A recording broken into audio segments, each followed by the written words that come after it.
नमस्कार, जय हिंद साथियों। मैं मनोज शर्मा स्वागत करता हूं आपके अपने YouTube channel exam information factory पर। तो हाजिर हूं आज मैं आपके साथ NISCL में निकल कर आई एक और ग्रुप सी की वैकेंसी के साथ। तो चलिए जानने की कोशिश करते हैं इस वैकेंसी की कंप्लीट डिटेल्स कि कौन कौन इस वैकेंसी के लिए अपना फॉर्म अप्लाई कर सकता है, क्या रहने वाली है इस वैकेंसी के लिए एज, सैलरी, सिलेबस और आपका क्वालिफिकेशन क्या रहने वाला है। कंप्लीट प्रोसेस जानने की कोशिश करते हैं। तो सबसे पहले बात करते हैं कि कितने पदों पर ये वैकेंसी निकल कर आई है। तो दोस्तों 300 पदों पर ये वैकेंसी निकल कर आई है।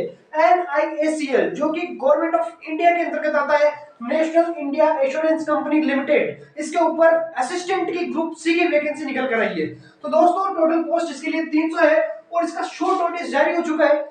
और जो आपकी अप्लाई डेट जो इसके लिए रहने वाली है वो 1 फरवरी से 15 फरवरी के बीच रहने वाली है। यानी 1 फरवरी से 15 फरवरी के बीच इस वैकेंसी के लिए आप अपना फॉर्म अप्लाई कर सकते हैं। और आपका जो एग्जाम इस वैकेंसी के लिए होने वाला है, यानी एग्जाम जो होने वाला है वो अप्रैल 2024 में आपका एग्जाम होने वाला है इस वैकेंसी के लिए। तो दोस्तों ज्यादा टाइम नहीं है एग्जाम में भी, आपको अभी से इसकी तैयारी शुरू कर देनी है ताकि आपका सिलेक्शन आराम से हो जाए। इसके अलावा बात करते हैं फॉर्म फीस की। तो दोस्तों UR, OBC और EWS कैंडिडेट्स के लिए 600 रुपए फॉर्म फीस चार्ज की जाएगी। वहीं अगर बात करें SC और ST कैंडिडेट्स के लिए तो 100 रुपए फॉर्म फीस चार्ज की जाएगी। एक शानदार वैकेंसी और एक शानदार मौका है उन स्टूडेंट्स के लिए जो काफी लंबे टाइम से तैयारी कर रहे हैं, उनके लिए एक अच्छा अवसर है ये वैकेंसी। इसके अलावा बात करते हैं एज लिमिट की। तो दोस्तों 21 से 30 साल आपकी एज लिमिट रखी गई है इस एग्जाम के लिए, 21 से 30 साल, जो कि आपके काउंट होगी 1 जनवरी 2024 से। यानी आप 1 जनवरी 2024 तक अगर आप 21 से 30 साल के बीच में अगर आपकी एज है तो आप इस वैकेंसी के लिए अपना फॉर्म अप्लाई कर सकते हैं। अब बात करते हैं इसकी क्वालिफिकेशन के बारे में दोस्तों। तो दोस्तों अगर आपने किसी भी स्ट्रीम में ग्रेजुएशन कर रखा है तो आप इस वैकेंसी के लिए अपना फॉर्म अप्लाई कर सकते हैं। यानी कि जरूरी नहीं है कि आपके ग्रेजुएशन में कौन सा सब्जेक्ट होना जरूरी है। अगर आपने किसी भी स्ट्रीम से अपना ग्रेजुएशन कर रखा है तो आप इस वैकेंसी के लिए अपना फॉर्म अप्लाई कर सकते हैं। अब बात करते हैं इसके कंप्लीट सिलेक्शन प्रोसेस के बारे में और क्या रहने वाला आपका सिलेबस उसके बारे में भी। इसके बाद में बात करेंगे कि आपकी जो प्रीवियस ईयर्स कट ऑफ रही है उसके बारे में भी। तो दोस्तों सिलेक्शन प्रोसेस में आपको 2 स्टेजेस से इस वैकेंसी को मैं आपको सिलेक्शन लेने के लिए 2 स्टेजेस से गुजरना होगा। फर्स्ट स्टेज में आपका प्री एग्जाम होगा और सेकंड स्टेज में आपका मेंस एग्जाम होगा।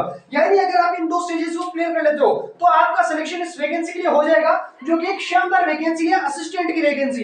अब बात करते हैं आपके प्री के सिलेबस के बारे में। तो दोस्तों प्री के सिलेबस में हमसे 3 सब्जेक्ट पूछे जाने हैं। पहला सब्जेक्ट आपका इंग्लिश, यानी इंग्लिश से आपके 30 क्वेश्चंस पूछे जाने जो 30 मार्क्स के होंगे आपके, और इसके लिए आपको टाइमिंग 20 मिनट दी जाएगी। उसी के साथ रीजनिंग से आपके 35 क्वेश्चंस पूछे जाएंगे जो कि 35 मार्क्स का होगा एग्जाम, और उसके लिए आपको टाइमिंग 20 मिनट दी जाएगी। वही मैथ से भी आपके 35 क्वेश्चन पूछे जाएंगे जो कि 35 मार्क्स के होंगे, और इसके लिए भी आपको टाइमिंग 20 मिनट दी जाएगी। इस तरीके से आपके 3 सब्जेक्ट्स पूछे जाएंगे इस एग्जाम में।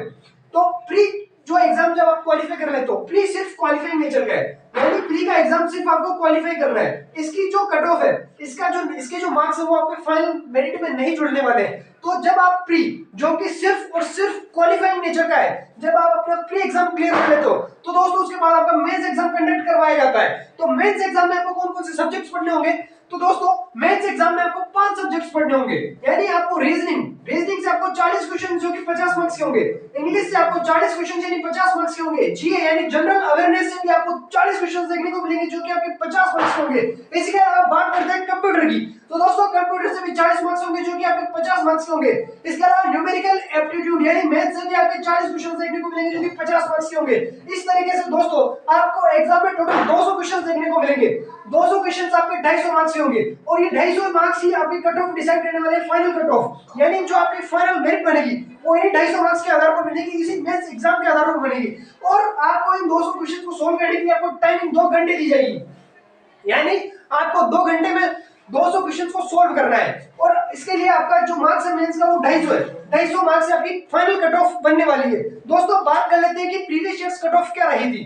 तो दोस्तों जो प्रीवियस ईयर्स जो 250 कट ऑफ है, इसके साथ साथ मैं आपको ये भी बता दूं कि जब आपका फॉर्म अप्लाई कराया जाएगा तो आपको अपने अपने स्टेट से आपको फॉर्म अप्लाई करना है। यानी आप जिस भी स्टेट से फॉर्म अप्लाई करना चाहते हैं, जिस भी स्टेट में आप असिस्टेंट की नौकरी करना चाहते हैं, क्योंकि NISCL की जो ब्रांचेस है वो देश में कहीं स्टेट्स में, तो आप जिस भी स्टेट से अपना फॉर्म अप्लाई करना चाहते हैं उस स्टेट से अपना फॉर्म अप्लाई कर सकते हैं। तो दोस्तों कट ऑफ की बात करते हैं। अगर प्रीवियस ईयर्स कट ऑफ की बात करें तो दोस्तों दिल्ली की प्रीवियस ईयर्स कट ऑफ 171 गई थी। जब इसका एग्जाम लास्ट टाइम इसका एग्जाम 2018 में कंडक्ट करवाया गया था, तो 5 से 5.5 साल बाद ये वैकेंसी वापस निकल कर आई है। तो दोस्तों जब पिछली बार जब 2018 में एग्जाम कंडक्ट करवाया गया था तब दिल्ली की जो अगर कट ऑफ की बात करें 250 मार्क्स में से तो दोस्तों 171 गई थी। वही बात करें राजस्थान की तो राजस्थान से कट ऑफ 176 गई थी, बिहार से कट ऑफ 169 गई थी और यूपी से कट ऑफ 173 गई थी। तो इस तरीके से मैंने आपको 4 स्टेट की कट ऑफ बता the previous year in 4 states में क्या कट ऑफ रही थी। तो इस तरीके से जब आप इन कट ऑफ को क्लियर कर लोगे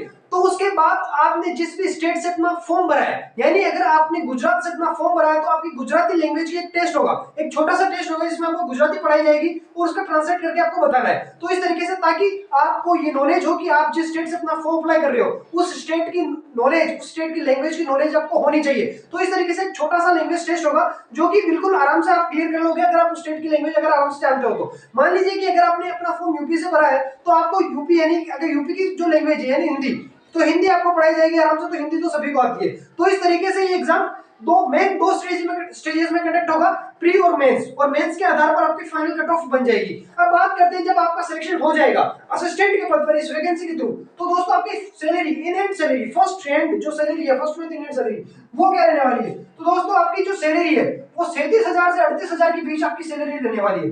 तो इस तरीके से मैंने आपको प्रीवियस ईयर्स कट ऑफ के साथ साथ आपकी क्या सैलरी रहने वाली वो कंप्लीट इंफॉर्मेशन मैंने आपको इस वीडियो में इस वैकेंसी के थ्रू दे दी है। तो दोस्तों इसी तरह की आप लेटेस्ट वैकेंसी को जानने के लिए आप हमारे चैनल को सब्सक्राइब करें, इस वीडियो को लाइक करें और ज्यादा से ज्यादा शेयर करें। जय हिंद, धन्यवाद दोस्तों।